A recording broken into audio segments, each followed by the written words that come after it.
students! How you doing? Tudo bem com vocês? Aqui é a Teacher Ju Tokita de Língua Inglesa em mais um vídeo falando sobre palavras. Let's learn some vocabulary. Actually, let's learn how to learn vocabulary. No primeiro vídeo, a gente falou um pouquinho sobre explorar palavras, relaxar, ficar tranquilo, repetir e lembrar das palavras. Falamos sobre sufixos e prefixos. E hoje, então, estamos nesse segundo vídeo dando mais algumas diquinhas de como aprender vocabulário. Lembrando que é muito mais about behavior and attitude and less about rules, já que não tem muita regra para aprender vocabulário, né, cá entre nós. Mas existem aí algumas dicas que a gente pode tentar incorporar para, enfim, deixar a tua vida mais colorida, e que você consiga usar as palavras de maneira adequada na hora que você precisa, assim como você consiga entender quando elas são apresentadas para vocês. Então, follow my lead on this second video on how to learn vocabulary. So, 1, 2, 3, hey ho! Are you ready to rock and roll? Shout it out loud! Let's go, Calviners! Então segue aqui, galera. Bom, para aprender qualquer coisa na vida, a gente precisa ter um sistema. So my tip today is to create a system and stick to it. Então se organiza, tá? O que dá certo para você? Como que você aprende melhor? Primeiro, a gente já não sabe. Eu não sei como que eu aprendo melhor, teacher. Então você tem que tentar, student. Tenta de um jeito, tenta de outro, e aí você vai vendo no jogo de erro e acerto aquilo que dá mais certo para você, que você consegue se sentir mais confortável, e aquilo que é muito complicado, então esse método você exclui, tá? É assim que a gente faz ciência, inclusive. Bom, mas então, vou dar algumas dicas hoje de como você pode criar um sistema para internalizar palavras no teu repertório, no teu repertoire, no teu léxico, ok? Então vamos lá. Algumas dicas aqui que você pode usar. A primeira é que um coração para ela, gente. Dictionary. Vamos começar da premissa aqui. Aprender palavras, você deve explorá-las dentro de contexto. Não pega uma palavra solta no universo e fica olhando para ela pensando, claro, se você quiser fazer isso, tudo bem, né? Quem sou eu para falar que não? Mas é muito mais interessante aprender palavras dentro de contexto. Então, quando você está estudando, fazendo um exercício, entrando em contato com a língua, lendo um filme, enfim, lendo um texto, aí você percebe uma palavra e começa a refletir sobre ela. Contexto é tudo na nossa vida. Dictionary, vocês sabem ou não sabem? Eu sou a louca do dicionário, tenho vários em todos os lugares. Dicionário online, dicionário de papel, grande, pequeno, de bolso, mas todo estudante deve ter um dicionário que você confia, que você volta, não é tradutor. O tradutor, ele vai traduzir um sentido só e ponto final. O dicionário, você vê lá o tipo de palavra, os sentidos, os possíveis sentidos, as combinações, etc. E você vê outras palavras lá perto, os exemplos, tá? Então isso deixa a coisa um pouco mais interessante para vocês.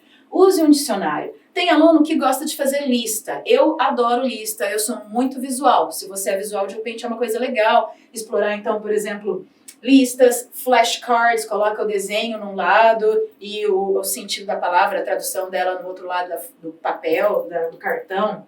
Cria um mind map, cria um diagram about it. Existem inúmeros aplicativos hoje que você pode usar para aprender inglês, não só vocabulário, né? Explora um pouquinho isso daí, essa tecnologia. Tem gente que é visual e gosta de cores, então highlights, né? Grifa texto, grifa em amarelo, em rosa, para aquelas palavras e aquele trecho chamar a tua atenção, mas é importante sempre que você volte nesse sistema. Então eu, por exemplo, gosto de lista, é importante que eu sempre volte nas minhas listas, reread, porque se eu escrever uma lista linda, maravilhosa, colorida, com uma letra bonitinha e largar na minha gaveta, aquilo não vai ter nenhuma função, né? Não vai ser útil. Bom, um sistema que eu gosto muito de explorar, de sentido de palavras, é a sinonímia e a antonímia, né? Então, assim, quando eu vejo uma palavra num texto, eu começo a explorá-la na minha listinha, porque eu sou de listas, mais ou menos desse jeito assim, ó. Então, por exemplo, você tá lendo um texto lá sobre biologia, tá? Em inglês, muito comum, né, students? E aí tem a palavra disease, uma palavrinha aí super comum e corriqueira nos textos que a gente lê. Só que disease, se o texto está tratando sobre uma doença, ele não vai ficar repetindo disease em 8 parágrafos, certo? o autor provavelmente vai lançar mão de sinônimos. E aí, você vai lá e coloca na tua lista. Quais são os sinônimos de disease, teacher? Você pode falar illness, ailment, sickness, malady, disorder. Então, olha só o tanto de palavrinha aí que designa a mesma coisa, que tem o mesmo sentido. Explorei e expandi o meu vocabulário aqui. Do mesmo jeito, eu posso lançar mão de antônimos. Uma palavrinha que aparece muito, o verbo que aparece muito pra gente é o verbo aumentar, que é increase, né? Eu falei que disease é doença, né? Falei, então tá bom.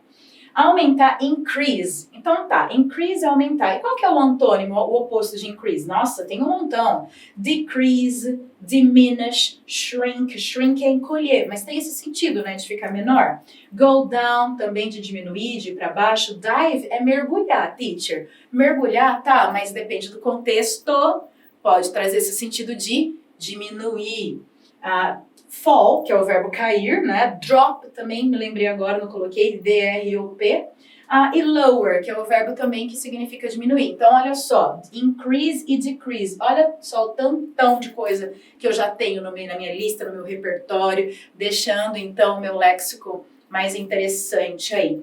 Pessoal, então essas foram as dicas de hoje. Cria um sistema and stick to your system. Stick to it. Gruda nele e volte nele. Lembra dos 3 R's do vídeo passado? Relax, have fun, learning English is fun. Repeat, volta, pratica, lê de novo, reread.